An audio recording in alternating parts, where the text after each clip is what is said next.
Well, guys, I'm going to get the show going. We got a great show tonight. A lot of comics from all over the country, all up and down the Sunset Strip. So, guys, put your hands together for the very funny Chris Tenney, guys. And gals. Chris Tenney.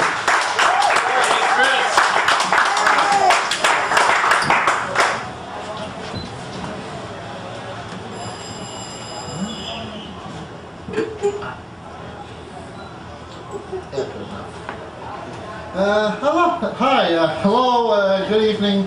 My name is Chris Tenney, and I was diagnosed as a high-functioning autistic at age 3.5. At age 6, I was diagnosed with optic rectilitis, which basically means I have a crappy outlook about the whole thing. Now, for those of you who aren't familiar with autism, if anyone's here ever seen the movie Rain Man, show of hands, anyone? Yeah! Okay, then Dustin Hoffman plays someone on the lower end of the spectrum.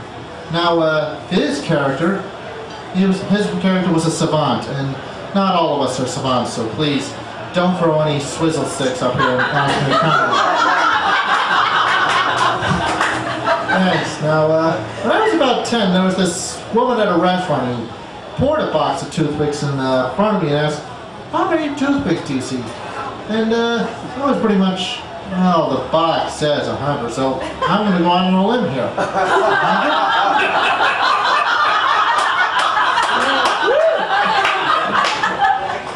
And then she says, "No, there's still 3 in the box." So I says, 97. And she goes, "No, no, no."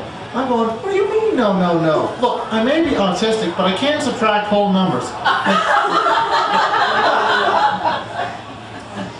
And 3 from 100 is 97. And then she goes, "No, all puppy like it's my fault she can't grasp basic arithmetic." Then she says to me, "I want you to look and see how many are on the floor." And then I pretty much say, "Okay."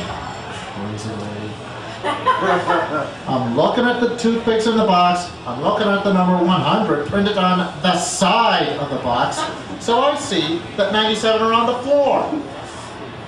So then she makes this iguana breath, you know? And someone lets out a big sigh, like,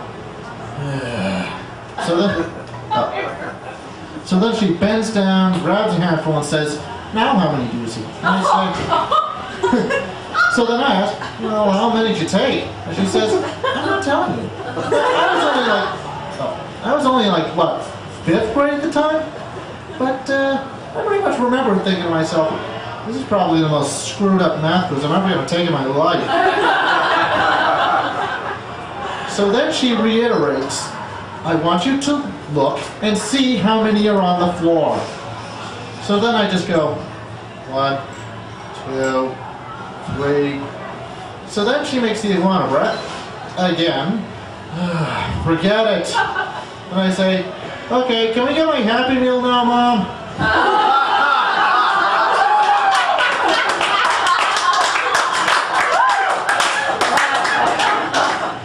Now, that being said, while I'm not necessarily a savant, I'd like to think my communication skills are a little better than Hoffman's were. I mean, bit of a mumbler, isn't he? Anyone here see him at Dick Tracy? Anyone? Yeah! Couldn't understand a word he was saying. Now, another autistic character, courtesy of Hollywood, Dr. Sheldon Cooper from the Big Bang Theory, the quaint, socially inept nuclear physicist whom everyone tolerates because of his high IQ. Again, not me. Which is exactly why I'm doing this crap for a living. Basically, I'm just your everyday, run-of-the-mill, normal autistic. Yeah, normal. Funny word, isn't it? Means about the same thing as average.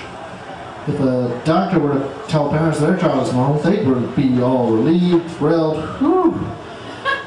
But then, when a teacher tells those same parents their child is average, their reaction is just, no, our child is special. Not short, but special. Not Special Olympics special, but special like Jean Monnet. Yeah. I feel really special. I'm 21, but I look 35. I have a pot belly, and I'm already losing my hair.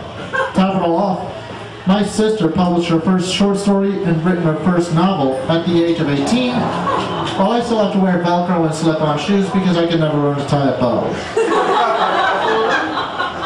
Oh, and did I mention I'm autistic? Well, but I'm not bitter. No, I'm not.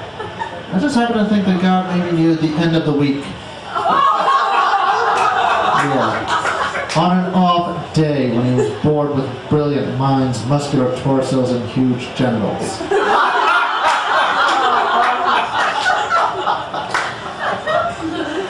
My sister Katie isn't without her own problems, though. She has middle child syndrome, which is a bit odd when you consider there's only the two of us. Now, not a lot was known about autism when I was diagnosed 18 years ago. I'd probably be diagnosed with a lesser Asperger's syndrome if I were tested today. Yeah, I don't know. Asperger's? Sounds like a lunch special at the Moonlight Bunny Ranch, doesn't it? No, that's just fantastic. Like I don't have enough problems, now I gotta be an Asperger too? Maybe it comes on buns. Maybe I'm a smart Asperger's. Now, originally, the doctor said I might never learn to speak. So for the next couple of years, my parents spend close to $1,000 a week on speech lessons for me. By the time I entered the first grade, I had all the vocabulary skills of a college student. Though that would probably say more about our college students than it does about my vocabulary. Anywho, when the time came for me to tell my parents I wanted to take those hard-earned verbal skills they paid so much for to become an actor and stand-up comic, my dad turned to my mom and said, when he was diagnosed all those years ago, did you ever think there would come a time when we wish he would just shut the hell up? I swear I could see their money flying right out the window. And if they had to go through it all again, they probably would have bought that Winnebago. Well, my name's Chris Tenney, and it's time for me to shut the hell up.